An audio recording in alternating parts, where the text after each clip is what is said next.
Mehmon chaqirmay bugun deyapsiz, limitimiz tayyorlashtirmizmi? Bundoq bo'lsa, har qanday mehmonga cho'shir bilan polola etmay, achchiq qo'shitib bir gembiyasi olmay qo'ringa bolam. Oxirdagi tomoqni keyin deb berayman. 4 xil tomoq etil bolam. Ma'qul. Bu qatim mehmonlarni uzishda kallamizga o'zgacha bir xiyol kelib qoldi. Polo chechiradigan tomoqlarni izchil itivermasdan, ochiq chuchuk har xil har yog'zi qilib 4 xil tomoq bilan mehmonlarni uztayli deb bu tomoqning birisiga shu gambiyan so'mani qaytib qo'ydik ha do'stlar. Shuning bilan qo'shnamning saylikdan ochiqqan jo'saylarni pak zaqlab yuvib oldim. Qanday qilsam mehmonlarning tiliga tetigidek itama bu tomoqni deb sinjang samsaqlarimni ko'k qizil lazlarimni tayyor qilib oldim. Mushu oldingi qatim jo'say ishlatgan tomoqqa piyoz to'g'ragan nadiva deb pinglinchida beklam g'ulg'ulib ketgan edi do'stlar. Lekin bu gambiyan so'manga hamda go'shtdan keyin piyoz tamasi bir xillam turdi ekan-ku. Shunga men so'ng piyozlar bilan bosh piyozning kichikina holati to'g'rib oldim. Ko'k qizil lazlarni sir qilib to'g'rib olgandan keyin samsaqni ko'proq qilib oldim. Ma'filimni tatqil necha kun bo'lgan bo'lsa, bugun chiqarishga fursat kelibdi. Shuning bilan saykotatlarimni to'g'rib olib, bir qo'ratlab oldim. Mana shu saykotat va xurishlarni tayyorlab olgandan keyin buning cho'p uchun tayyor xamir ishlatdim do'stlar. Qozon qaynab olgandan keyin cho'pni pishirib oldim. Cho'pni pishirib sovuq suvdan o'tkazib bir choy qilib olgandan keyin tayyor qilib olib, qozonni obdan qizitib ozroqlanmay qo'yib oldim juma do'stlar. Eng avvalda mana shu yoqqa samsaq solishni bak yaxshi ko'rmay do'stlar. Ta'mi bir xil o'zgacha bo'lgan ish qilib. Go'shtni selib ishga aralashtirib etib, keyinda jangpizni selib oldim. Jangpizim yumshoqcha bir qo'rib olgandan keyin piyozni selib piyoz sarg'ag'icha bir qo'rib olgandan keyin chanib olgan loziq yamidan muvofiq holatda selib buni obdan qo'rib oldim. So'ng piyozning ko'parak holatda selib buni obdan bir qo'rib olgandan keyin mushu qizil lozima boshtirak selib o'tmay sal yumshasa obdan yeyishlik bo'ldi-ki deb qarab. Lozini qo'rib olib bir qurmay uchishgandan keyin bugungi mosh tomog'imning miqdori sal ko'p bo'lg'achqa gambiyan so'man tetutquzdan 2 bo'laq qo'yib oldim do'stlar. Bugun ishlatgan gambiyan so'man tetutqum 10 yil buyon sifatni va pakizlikni oldin qo'rin qo'yib kelayotgan tayyor ta'mning ta'mi ajoyib o'zgacha bo'lgan tetutqusi.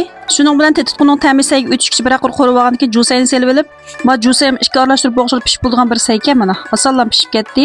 Shuning bilan pishirib tayyor qilib olgan bu cho'pimni sayga selib olgandan keyin bir qo'r aralashtirib bu ashni tayyor qilib olgan bo'ldim.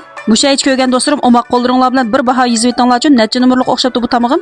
Oshni tayyor qilib olib, bir qo'r kunjut sepib, bu oshni bezib olgandan keyin dasturxonga keltirgan bo'ldim. Gambiyan so'manga amroq do'stlar, men aytgan usulda bir itib yiqinglarchi.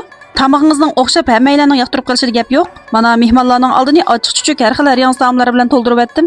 Ularni shunchalik huzurlanib yeyishdibek o'xshabdi bu tomog'ingiz ukam deb. Oxirida zirakning gazli limon suyini dasturxonga amroq qildim. Zirakning gazli limon suyini yozning dimiq havosida mehmonlaringiz oldiga qo'yishni unutmang do'stim. Apa limon ürümçig ma'mul deb meni ashat demoqchiman. Ürümchig mangadiga vaqtda ko'shangda sutda to'g'ash selib, yeb mangasiz yumshoq. Bazadım ezanti to'g'ash. Bazarda azam bakıp öyle kanka yetmeydi. Anın oğudurman. Armeli bana mı desen?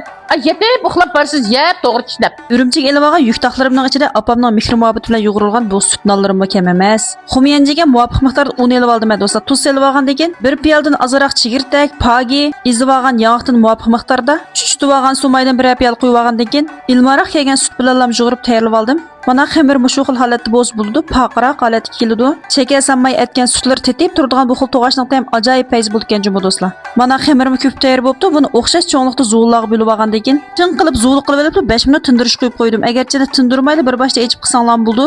Bugun aldirashliqda bu xamirga yangi meg'izlam ezib sep qoldik. Biz bugun jiddiy aldirash bo'lib qolg'achqa yangi meg'izlam ezib qildik do'stlar. Sizlar shu badam meg'izi, o'rik meg'iz, boshqa meg'izlarni ezib assanglar, shunchalik churuk, yeyishlik ham quvvatli chiqadi bundan. Endi ma shakar selishni yaxshi ko'rmagan do'stlar, jing asallardan selvassanglar tatliroq chiqadi. Sut tetib, to'sin deb shakar sanmadan bu qatim. To'g'ashlarni ichib olgandan keyin takshi chakishirib olib, lisk takshi tizib olgandan keyin bu azmatlarni yo'lga selib etdim. Mana pishirib chiqinglar bu to'g'ashlarni deb. Bugun ishlatgan ko'p turli materiallarim bo'lsa, o'zim har taomlarimda ayirmay ishlatib kelayotgan tayyor ta'mning ko'p turishchalik alayda yaxshi bo'lgan, har xil pishiriq va taomlarga o'rtaq mos keladigan ko'p turli materiali. Apa to'g'ashang. Voy nimanda o'xshab ketib olan bu to'g'ash. Voy. Nechun yeysiz? Voy. Voy bu to'g'ashni tutib qo'yib ezib ketgan to'g'ash bo'lib ketdimi? Baksat o'xshab ketdi. Bakada. Chidik. Yangi yerda karamet etib ketadi buni. Qat-qatdinimizda ko'p. Nim qilamiz bozordan elib tayman. Nasab pishirib yemaydi. Nan degan shundoq o'xshab ketdi. Oy, mana birini yey. Yangi meg'izda tutib bak o'xshab bizga yangi. To'xtab bir yaxsin bo'lamdiki. Tunu diye neymiş va? O japada tunu diye qandan karamet o'xshaydi bana.